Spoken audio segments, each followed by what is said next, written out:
आप सुन रहे हैं नाइट 130। तो चलिए बढ़ते हैं आज की कहानी की ओर। कहानी जो एक रास्ते से शुरू हुई और एक इंसान को हमेशा के लिए निगल गई।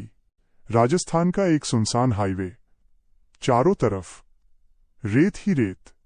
रात के ठीक 1:30 उसी हाईवे पर अपना ट्रक चलाता हुआ एक ड्राइवर, नाम रघुवीर, उम्र करीब 40 साल। रघुवीर कोई नया ड्राइवर नहीं था।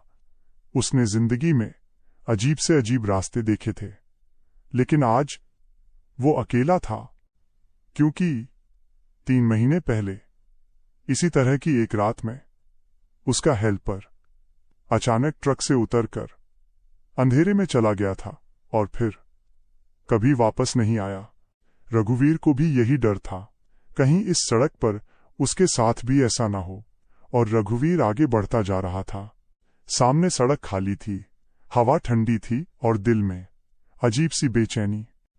तभी अचानक ट्रक की हेडलाइट में एक बोर्ड चमका, गांव 13 किलोमीटर।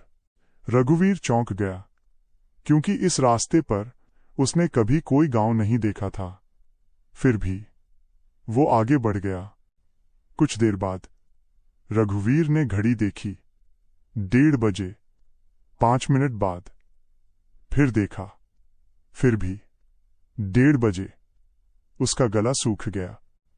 उसी वक्त ट्रक के शीशे में सड़क के बीचों बीच एक काली साड़ी में एक औरत दिखाई दी। रघुवीर की जैसे सांसें रुक गई थीं। अचानक शीशा अपने आप धुंधला होने लगा। रघुवीर और भी ज्यादा घबरा गया, लेकिन रघुवीर ने मन ही मन में कहा, शायद ये थकान की वजह से हो रहा है, और वो आगे बढ़ चला। जैसे जैसे ट्रक आगे बढ़ा, रास्ता तंग होता चला गया। हर कुछ दूरी पर एक टूटा हुआ पत्थर, जिस पर लिखा था, वापस लौट जाओ। हर पत्थर के पास अलग अलग पैरों के निशान थे, नंगे पैरों के। अचानक ट्रक का इंजन बंद हो गया। रघुवीर ने स्टार्ट किया, लेकिन क्लिक क्लिक। तभी दूर से बच्चों के हंसने की आवाज आई। रघुवीर ने आगे पीछे देखा, पर कोई नहीं। फिर से रघुवीर के दाएं कान में एक आवाज आई। रेडियो नहीं, सिर्फ हवा की फुसफुसाहट। 6 किलोमीटर बाद सड़क के किनारे एक बहुत पुराना, भयानक सा बरगद का पेड़ दिखा, और उसके नीचे एक सूखा कुआं।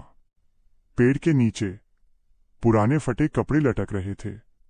दूर से ऐसा लग रहा था जैसे कोई हवा में लटका हो। रघुवीर नीचे उतरा। तभी कुएं के अंदर से एक गूंजती हुई आवाज आई। जो आया वो गया नहीं। अचानक हवा रुक गई। फिर दूसरी आवाज आई, तेरा नाम अभी नहीं लिखा। रघुवीर का शरीर सिहर गया। जब पूरे 13 किलोमीटर खत्म हुए, तो धुंध के बीच एक गांव दिखाई दिया। टूटे मकान, बंद दरवाजे, कोई इंसान नहीं। एक घर जहां घड़ी चल नहीं रही थी, एक घर जहां दीवारें सांस ले रही थीं, एक मंदिर जहां भगवान की कोई मूर्ति नहीं थी। वहां एक पुरानी डायरी मिली, जिसमें अलग अलग ड्राइवरों की लिखावट थी।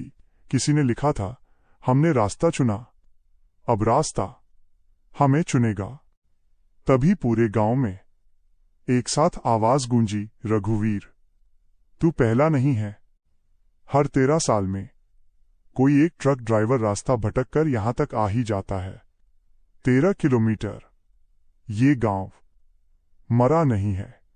ये गांव काली रात में जागता है, जो हाईवे पर भटके हुए लोगों को चुनता है। रघुवीर भागा, लेकिन हर रास्ता वापस घुमा फिरा के उसी गांव में लेकर आता। सुबह हाईवे पर एक ट्रक खड़ा मिला। इंजन बंद, दरवाजा खुला, ड्राइवर नहीं, सिर्फ एक नया बोर्ड, गांव 13 किलोमीटर। और आखिर में अंतिम आवाज आई, अगर वो बोर्ड दिखे जिस पर लिखा हो गांव 13 किलोमीटर, तो मत रुकना। तो दोस्तों, ये थी आज की कहानी। अगर आपको ये कहानी दिल तक छू गई हो, अगर इसे सुनते वक्त आपने भी वो सन्नाटा महसूस किया हो, तो इस वीडियो को लाइक जरूर करना। और ऐसी ही सच्ची लगने वाली डरावनी कहानियों के लिए हमारे चैनल को सब्सक्राइब करना मत भूलना, क्योंकि आपका एक सब्सक्राइब हमें अगली कहानी आप तक लाने की हिम्मत देता है।